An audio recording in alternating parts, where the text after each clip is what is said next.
The narrative of the Kanza people, known in contemporary federal recognition as the Kaw Nation, serves as a quintessential study in the resilience of indigenous sovereignty against the encroaching tides of North American expansionism.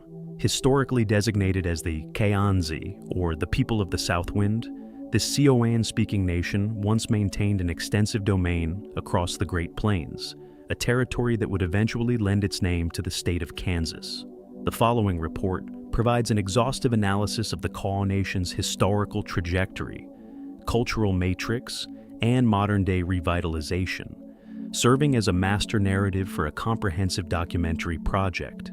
The Kaw Nation is a primary constituent of the Dhegiha branch of the Siouan linguistic family.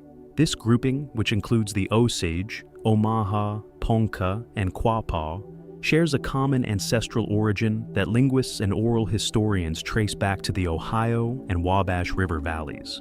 Traditional history suggests that prior to the 16th century, these 5 tribes existed as a unified entity, occasionally identified as the Honke, or Hoga tribe. The impetus for their westward migration was multifaceted, likely involving environmental pressures such as climatic shifts that rendered the Ohio Valley less viable for corn cultivation, as well as socio-political pressures from the powerful Iroquoian and Algonquin confederacies to the east. This movement was not a singular event, but a centuries-long displacement that saw the Dhegiha people follow the river systems toward the Mississippi.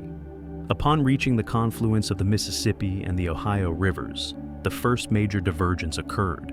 A portion of the group opted to follow the current southward, eventually settling in what is now Arkansas.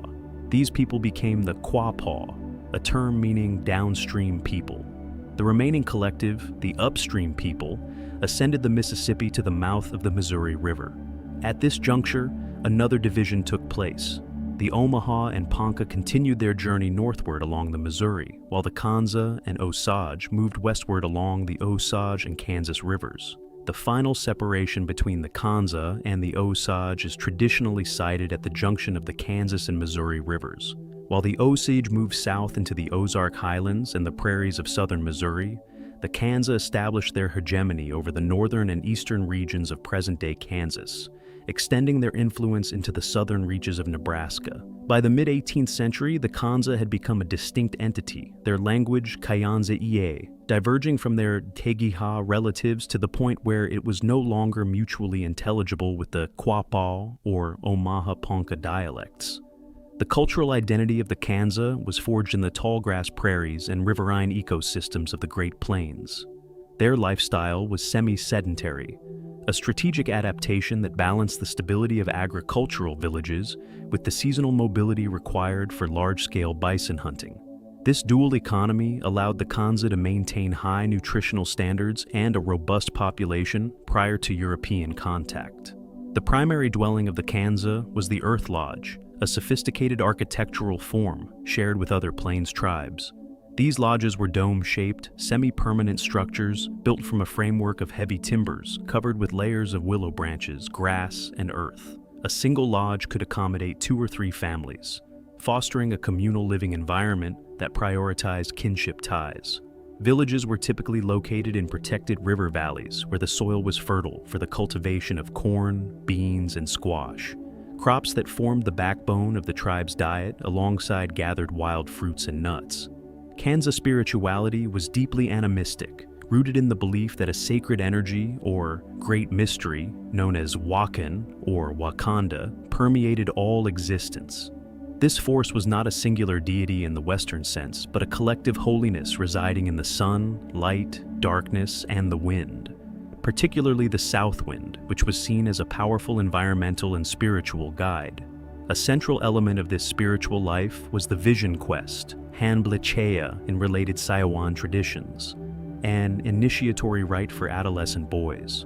Participants would isolate themselves in high or remote places, fasting and praying to connect with the supernatural world and receive guidance in the form of a vision. This practice emphasized individual spiritual responsibility and reinforced the connection between the person and the broader spiritual ecology. The Kanza's initial interactions with Europeans were primarily characterized by trade, French explorers and traders moving up the Missouri River from St. Louis and New Orleans were the first to document the tribe's presence in the early 18th century. In 1724, Etienne de Vignard, Sieur de Bourgmont, visited a large Kanza village near Independence Creek, establishing a precedent for peaceful diplomatic and commercial relations. By 1744, the French had constructed Fort de Cavagnal near the mouth of Salt Creek to secure their influence and facilitate the exchange of European goods, knives, kettles, and firearms, for buffalo hides and furs. This era of trade brought a temporary surge in material wealth, but also initiated a state of cultural transition as the Kanza began to incorporate foreign technologies into their traditional ways of life.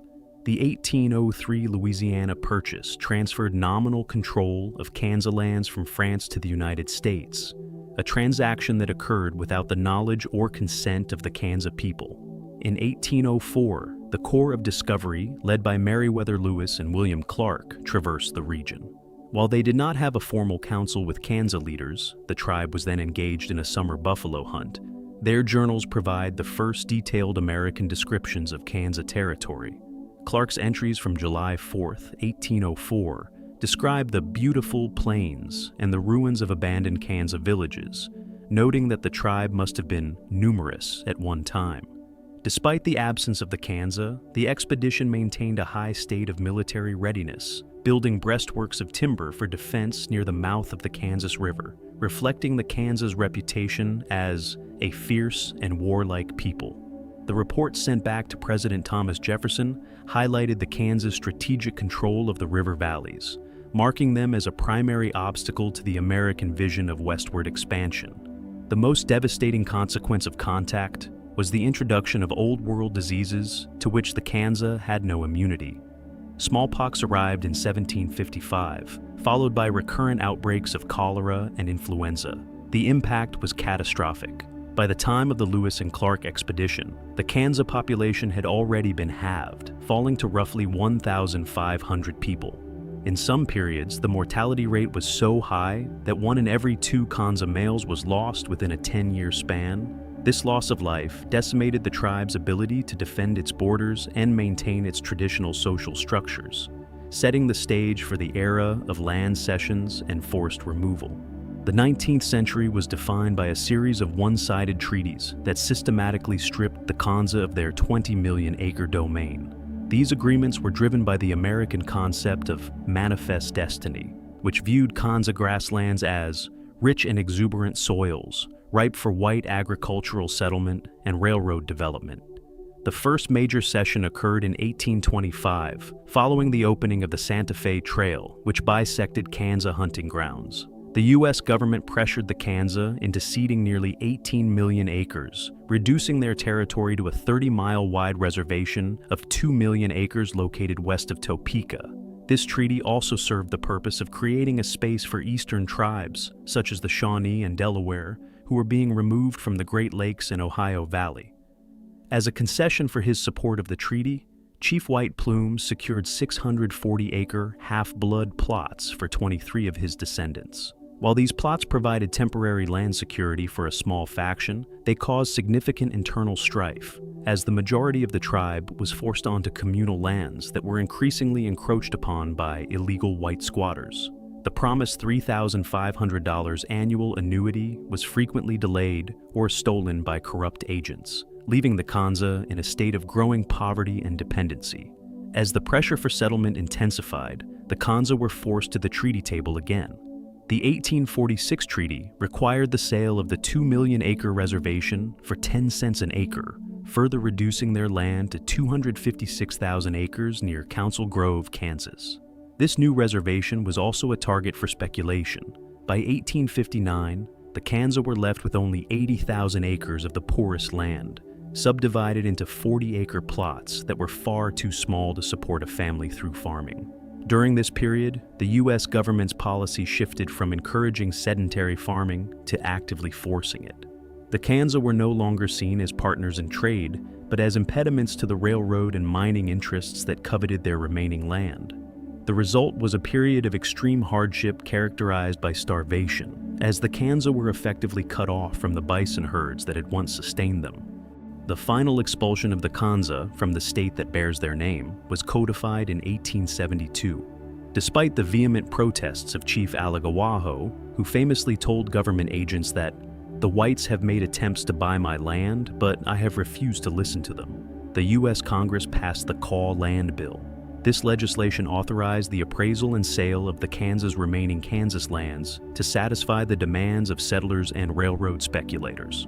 On June 4, 1873, the remaining 533 Kanza men, women, and children began their forced removal to Indian Territory. They were moved to a 100,000-acre site in what is now Kay County, Oklahoma, which the Kanza had to purchase from the Osage using the meager funds from their Kansas land sales. This journey marked the end of the Kanza's ancestral presence in Kansas and the beginning of a period of further demographic decline. Upon arrival at the junction of the Arkansas River and Beaver Creek, the Kanza attempted to maintain their traditions. In the winter of 1873, they conducted their last successful communal buffalo hunt on the Great Salt Plains, generating income from the sale of buffalo robes. However, the environment in Oklahoma was harsh, and the population continued to plummet. By 1879, it was reported that nearly half of the tribe had died from contagious diseases since the move. By 1888, only 194 individuals remained, representing a 90% decline from their pre-contact population. The legal structure of the Kaw Nation was dismantled in 1902 with the passage of the Kaw Allotment Act. This legislation was a local application of the broader federal policy of allotment, designed to break up communal tribal lands and force Native Americans into individual land ownership. The act was significant because it explicitly declared that the Kaw tribe as a legal entity no longer existed.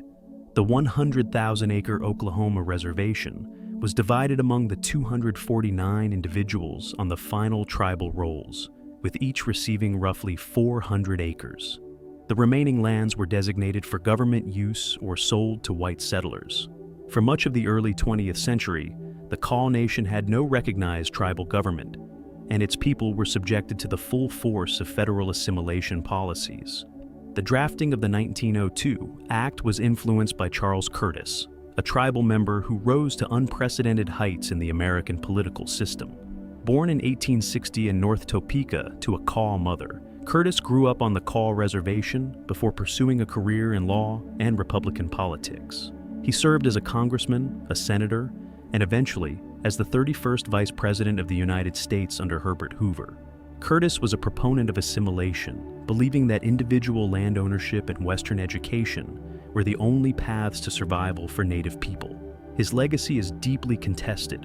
While he is celebrated as the first person of color to hold the vice presidency, his legislative actions, including the 1898 Curtis Act, were instrumental in the dispossession of native lands and the weakening of tribal sovereignty.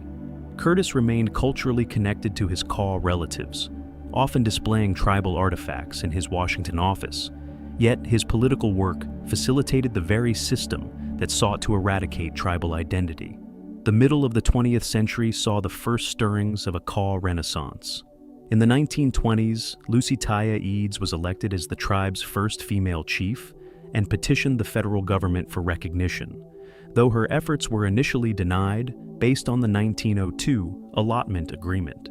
It was not until the 1950s that the formation of the Kaw Business Committee and the drafting of a new constitution in 1959 provided a framework for the restoration of tribal governance.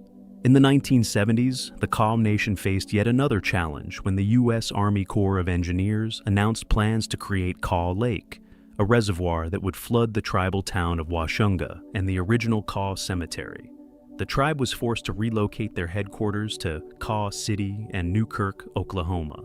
During this process, the Corps of Engineers failed to properly relocate all human remains, a desecration that was not fully addressed until 2000, when the tribe's environmental department discovered over 100 bodies left behind at Washunga Bay. The tribe successfully reinterred these ancestors at the Newkirk Cemetery, an event that became a focal point for tribal unity and cultural mourning.